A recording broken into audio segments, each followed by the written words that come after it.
മുഖ്യമന്ത്രി ഇപ്പോൾ തൃശൂർ പ്രസ് ക്ലബിന്റെ മീറ്റ് ദ പ്രസിൽ സംസാരിക്കുകയാണ്. ഞാൻ അദ്ദേഹത്തിന് എന്താണ് പറയാനുള്ളത് എന്ന് കേൾക്കാം. കോടതി പറഞ്ഞിട്ടുണ്ട്, അത് സ്വാഭാവികമായി നടക്കുന്നൊരു കാര്യം മാത്രമാണ്, കോടതിയുടെ നടപടിയുടെ ഭാഗമാണ്. പൂരങ്കലക്കൽ വിവാദമായിട്ട് ബന്ധപ്പെട്ട് പല ആരോപണങ്ങളും CPI ഉന്നയിച്ചത്. പക്ഷെ അതിന് കമ്മിറ്റി നിയോഗിക്കുകയും അന്വേഷണം നടത്തുമെന്ന് പറയുകയും ചെയ്തെങ്കിലും നമ്മുടെ പ്രസ്താവന വരെ ഒന്നും വരാതെ നമ്മുടെ പ്രശ്നങ്ങൾ പറഞ്ഞിട്ടുണ്ട്. പക്ഷെ അതിലൊരു നടപടിയായിട്ടില്ല. അതെന്തായി അതിന്റെ തീരുമാനമില്ല. ഞാൻ അറിഞ്ഞിടത്തോളം ഒരു പ്രശ്നവും ബാക്കിയില്ല, എല്ലാ പ്രശ്നങ്ങളും പരിഹരിക്കപ്പെട്ടതാണ്.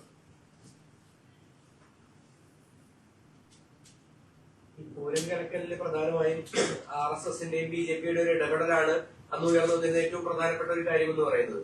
അതിന് അന്വേഷണം പക്ഷേ ഒരുപാട് ആളുകളുടെ മൊഴിയെടുക്കലും മറ്റു കാര്യങ്ങളും. യെസ്, എന്തായാലും മുഖ്യമന്ത്രിയോട് മാധ്യമപ്രവർത്തകർക്ക് അധികം ചോദ്യങ്ങളൊന്നുമില്ല എന്ന് തോന്നുന്നു. അദ്ദേഹം അതിനെ ഒരു സാങ്കേതികത്വം പറഞ്ഞു പോകുന്നുണ്ട്. പക്ഷേ VD സതീശനടക്കം ഇന്നലെ ഉന്നയിക്കുന്നത് ഇത്രമേൽ പിടിപ്പ് കെട്ട ഒരു ആഭ്യന്തര വകുപ്പാണോ എന്നുള്ളതാണ്. മുഖ്യമന്ത്രിയുടെ ആഭ്യന്തര വകുപ്പ് തന്നെയാണ്. ജസ്റ്റിസ് കമാൽ പാഷയെ പോലുള്ളവരുടെ പ്രതികരണങ്ങളും നിസ്സാരമായി കാണാൻ സാധിക്കില്ല.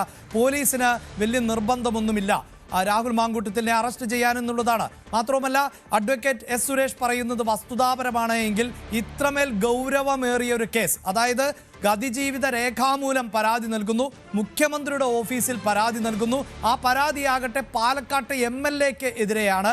അങ്ങനെ ഒരു പരാതി ഉണ്ടായിട്ട് MLAക്ക് ഒരു നോട്ടീസ് അയക്കാൻ നമ്മുടെ അന്വേഷണ സംഘത്തിന് എന്ത് തടസ്സമാണുള്ളത് എന്ന ചോദ്യമാണ് ജസ്റ്റിസ് കമാൽ പാഷ ഉന്നയിക്കുന്നത്. അത് അതീവ ഗൗരവതരം തന്നെയാണ്.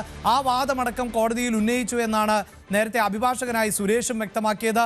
എവിടെയാണ് നിങ്ങൾ ഈ ഒരു നോട്ടീസ് അയച്ചതിനെക്കുറിച്ചുള്ള വിവരം ലഭിച്ചിട്ടുള്ളത് എന്ന മറുചോദ്യം അദ്ദേഹം ചോദിക്കുമ്പോൾ അത് ഒരു വീഴ്ചയായി തന്നെയാണ് കണക്കാക്കേണ്ടത്.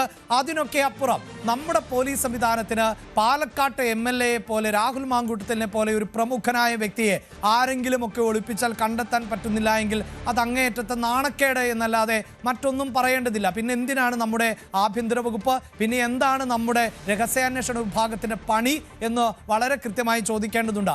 അവിടെയാണ് ഇതിൻ്റെ രാഷ്ട്രീയം പ്രധാനമായും ചർച്ച ചെയ്യപ്പെടുന്നത്.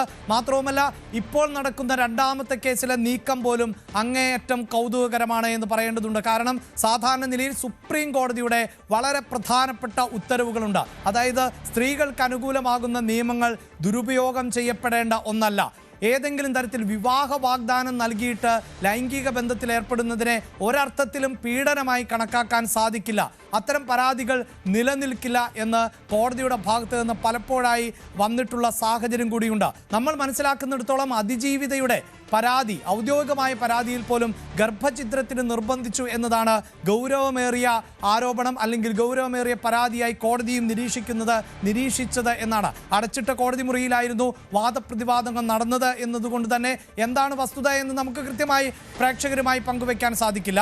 ഇനി നമ്മൾ മനസ്സിലാക്കേണ്ടത് ഇപ്പോഴിതാ മറ്റൊരു നീക്കം രാഹുൽ മാങ്കൂട്ടത്തിൻ്റെ ഭാഗത്ത് നിന്നുണ്ടാകുന്നു എന്നുള്ളതാണ്. അത് രണ്ടാമത്തെ കേസിൽ ആണ്. അവിടെ പ്രിയ പ്രേക്ഷകരോട് വളരെ കൃത്യമായി എടുത്തു പറയേണ്ടതുണ്ട്. നിലവിൽ രാഹുൽ മാങ്കൂട്ടത്തിന് നേരെ നിരവധിയായ ആരോപണങ്ങൾ അന്തരീക്ഷത്തിൽ നിലനിൽക്കുന്നു. പല സ്ത്രീകളും ആരോപണങ്ങൾ നേരിട്ട് ഉന്നയിച്ച പശ്ചാത്തലം, നിരവധി പരാതികൾ KPCCക്ക് നൽകിയ പശ്ചാത്തലം. പക്ഷേ നിയമപരമായി പോലീസ് സംവിധാനത്തിന് മുന്നിൽ ഒരേ ഒരു പരാതിയാണ് ഇതുവരെ രജിസ്റ്റർ ചെയ്യപ്പെട്ടിട്ടുള്ളത്. അവിടെയാണ് ഒരു അതിജീവിത ഉള്ളത്. രണ്ടാമത്തെ കേസ് എന്നത് മറ്റൊരു വെളിപ്പെടുത്തലിൻ്റെയും ഒപ്പം KPCCക്ക് നൽകിയ പരാതിയുടെയും അടിസ്ഥാനത്തിലാണ്. പക്ഷേ അങ്ങനെ ഒരു ഇമെയിലിൽ നിന്ന് വന്ന പരാതി അടിസ്ഥാനപ്പെടുത്തി ഒരു ക്രൈം രജിസ്റ്റർ ചെയ്യാൻ പറ്റുമോ എന്ന സംശയം ആണ് ജസ്റ്റിസ് കമാൽ പാഷ അടക്കം ഉന്നയിച്ചത്. അങ്ങനെ ഒരു കേസിൽ അറസ്റ്റ് ചെയ്യുക എന്നത് സാധ്യമല്ല എന്ന് പറയുമ്പോഴും രാഹുൽ മാങ്കൂട്ടത്തിൻ്റെ അഭിഭാഷകൻ അതിന് മുന്നിൽ കാണുകയാണ്. അതിന് തടയിടുക എന്ന നീക്കത്തോടു കൂടിയാണ് ഇപ്പോൾ സെഷൻസ് കോടതിയെ അഭിഭാഷകൻ സമീപിക്കുന്നത്. ഈ കേസിൽ സെഷൻസ് കോടതിക്ക് ജാമ്യം നൽകേണ്ടതായി വരും എന്നാണ് പൊതുവെ ഈ രംഗത്തുള്ളവരിൽ നിന്ന് നമുക്ക് മനസ്സിലാക്കാൻ സാധിക്കുന്നത്.